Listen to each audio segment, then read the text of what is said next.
So now हम आ गए हैं क्वेश्चन नंबर 4 को सॉल्व करने। अब यहाँ पर अगर हम देखें, so we have -1 to 1 limit and negative √1 - y square with positive the same value. ठीक है, अब यहाँ पर हमारे पास दो लिमिट्स है, देखेंगे कि ये लिमिट्स हमें जो है वो क्या फिगर देती है। ठीक है, विथ द सेम फंक्शन, जो कि पिछले क्वेश्चन में भी था, तो इसको हम एज इट इज सॉल्व करेंगे। That process is the same, but यहाँ का प्रोसेस जो है वो अभी थोड़ा समझ लेना चाहिए। चलिए सबसे पहले रेंज की बात करते हैं। हमारे पास रेंज क्या है, तो अगर हम यहाँ पर रेंज देखें तो x की रेंज देखिए, यहाँ पर dy पहले देन dx है, तो ज़रा ध्यान से देखिएगा क्योंकि कभी कभी dx पहले होता है एंड dy बाद में होता है। ठीक है, सो हमारे पास सबसे पहले x की लिमिट गिवन है, तो x की लिमिट हमारे पास क्या है, -1 to 1। ठीक है, एंड अगर हम y की लिमिट देखें तो वो हमारे पास क्या है, वो है हमारे पास -√1 - y स्क्वायर टू पॉजिटिव। ठीक है, एंड यहाँ पर अगर हम दोबारा से एक चीज़ देखें तो हमारे पास क्या है, फॉर ईच फिक्स्ड x।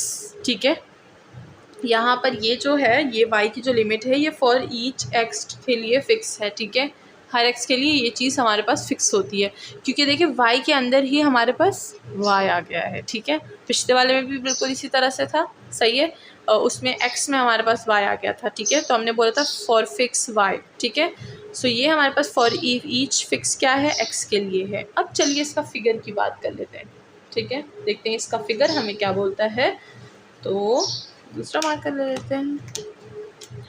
तो अगर यहाँ पर हम देखें, इक्वेशन हमारे पास y की है। ठीक है, यहाँ से हम ले लेंगे y = 1 - x स्क्वायर। ठीक है, ये हमारे पास इक्वेशन होगी, क्योंकि फॉर ईच फिक्स है x के लिए, तो हम यहाँ पर x ले लेंगे। ठीक है, सो अगर हम लोग इसको देखें y = 1 - x स्क्वायर, तो ये हमारे पास क्या होगा, ये हमारे पास होगा, रिप्रेजेंट क्या करेगा, ये हमारे पास टॉप हाफ को रिप्रेजेंट करता है।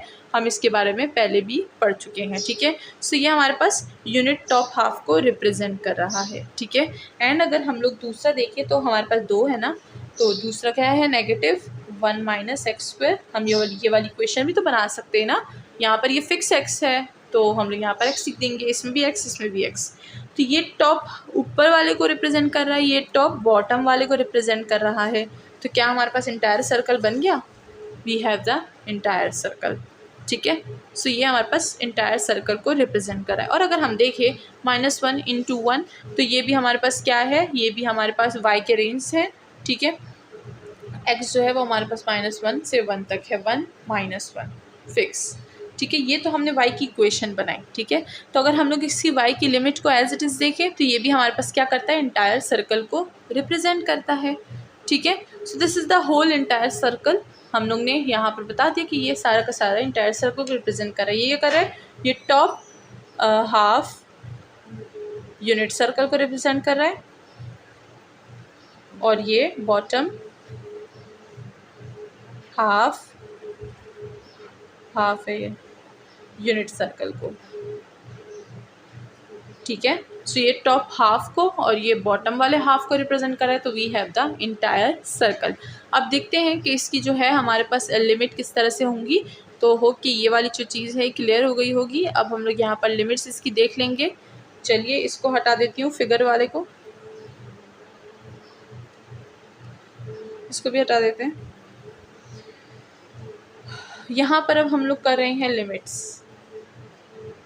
ठीक है, तो अगर हम लोग r की लिमिट्स देखें, तो r दोबारा से हम लोग यहाँ पर सर्कल बनाएंगे, क्योंकि इधर से हम लोग लिमिट देखेंगे x y। ठीक है, सो अगर हम लोग अपने रेडियस देखें, तो वो कहाँ से स्टार्ट हो रहा है, ओरिजिन से 0 and goes out to the boundary of the circle. तो ये हमारे पास क्या हो जाएगा, ये हमारे पास 1 दे देगा। 0 to 1 हमारे पास यहाँ पर क्या हो जाएगा, ये हो जाएगा हमारे पास रेडियस 0 to 1। और अगर हम लोग अपना जो है थीटा देखें, तो that represent 0 to π/2 the same, 0 to π/2। तो यहाँ पर हमारे पास वही जो है लिमिट्स बन गई जो हम लोगों ने पहले भी यूज़ की हुई थी। ठीक है, सो अच्छा यहाँ पर ये जो है, यहाँ पर हम 0, अच्छा यहाँ पर हम इंटायर सर्कल को रिप्रेजेंट कर रहे हैं। ठीक है, हम यहाँ पर इंटायर सर्कल रिप्रेजेंट कर रहे हैं, तो वो तो हाफ था, this is not pi by 2, this is the whole entire circle. जब यहाँ पर आएंगे तो क्या होगा, 2 पाई होगा, सो दिस इज़ द 2 पाई, ठीक है। सो इंटायर सर्कल जब आ जाता है तो हम लोग पूरा का पूरा राउंड मारते हैं अपने एंगल के लिए, और वो एंगल क्या होगा, वो 0 to 2 पाई हो जाएगा। सो ये हमारे पास 2 पाई हो गया। अब हम लोग फंक्शन को बिल्कुल उसी तरह से सॉल्व करेंगे जैसे हमने पिछले क्वेश्चन में सॉल्व किया था, ठीक है। काफ़ी इजी काम है, तो चलिए उसको भी जल्दी से वाइंड अप कर लेते हैं।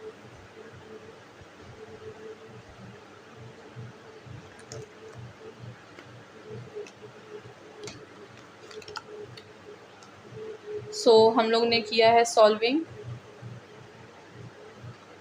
ये है x square plus y square. हम लोग यहाँ पर लगा देंगे एक्स किस चीज़ के इक्वल होता है, r cos theta plus r sin theta, हो गया। स्क्वायर लगा देंगे, जिस आर स्क्वायर हम लोग बाहर निकाल देंगे, cos square theta plus sine square theta हमारे पास आ गया। अब हमें पता है इन दोनों की आइडेंटिटी 1 होती है, इक्वल टू 1, तो हम लोग यहाँ पर यूज़ करेंगे आर स्क्वायर 1, और इस आर स्क्वायर को हम लोग पुट कर देंगे in the place of this function, ठीक है। सो चलिए इसको रिप्लेस कर देंगे यहाँ पर, और सारी की सारी चीज़ों को अब यहाँ पर पुट करेंगे विद द लिमिट्स ऑल्सो, ठीक है। सो सबसे पहले हम यहाँ पर जो है इक्वलिटी के साइन लगाएंगे। हमारे पास जो है लिमिट कुछ इस तरह से बन जाएंगी। सबसे पहले हम लोग लिमिट प्रेजेंट करेंगे आर की, तो ये हो जाएगा 0 to 2 पाई, ठीक है। एंड देन दूसरा क्या होता है हमारे पास, थीटा, जो कि 0 से 1 था हमारे पास, एंड हम यहाँ पर पुट कर देंगे आर स्क्वायर, और अपना जो है हमारे पास जो आर होता है पोलिनोमियल का, आर डी ऑफ थीटा। अब इसको वैसे ही रिप्रेजेंट करेंगे, वैसे ही इंटीग्रेट करेंगे जैसे हमने पिछले क्वेश्चन को किया था, ठीक है। तो चलिए ये हो जाएगा 0 से 2 पाई। सबसे पहले आर को करेंगे, ये आर स्क्वायर हो जाएगा, आर क्यूब हो जाएगा, डी थीटा। एक और इंटीग्रल नहीं लगाया मैंने, 0 to 1। अब यहाँ पर सिंपल पावर रूल यूज़ करेंगे, 0 to 2 पाई, ठीक है। पावर रूल, आर 4/4, लिमिट है हमारे पास 0 से 1, और डी ऑफ थीटा, ठीक है। मुझे नहीं लगता यहाँ पर मुझे ज़्यादा चीज़ समझाने की ज़रूरत है। This is the simple limit, upper limit 1/4, lower limit 0, D of theta अपनी जगह पे। नाउ 1/4 को बाहर निकाल देंगे, 0 से 2 पाई, ये हो जाएगा हमारे पास D of theta. This will become 1/4 and theta, limit है 0 से 2 पाई, लिमिट पुट कर दें 1/4, ये हो जाएगा 2 pi and minus 0, this will be the 2 pi by 4 and equal to pi by 2। This is so simple. Hope कि सबको समझ आ गई होगी। इंटीग्रेशन मैंने जल्दी कर लिया क्योंकि इंटीग्रेशन में ज़्यादा काम नहीं है। अब ये सारी इंटीग्रेशन जो है काफ़ी इजी है। जो मेन काम है हमारे पास लिमिट्स का, तो वो हम लोग यहाँ पर कर रहे हैं। जब इंटीग्रेशन मुश्किल आएगी तो उसको भी हम लोग फिर स्लो सॉल्व करेंगे, ठीक है। होप कि सबको समझ आ गई होगी। नाउ चलते हैं क्वेश्चन नंबर 5 पर।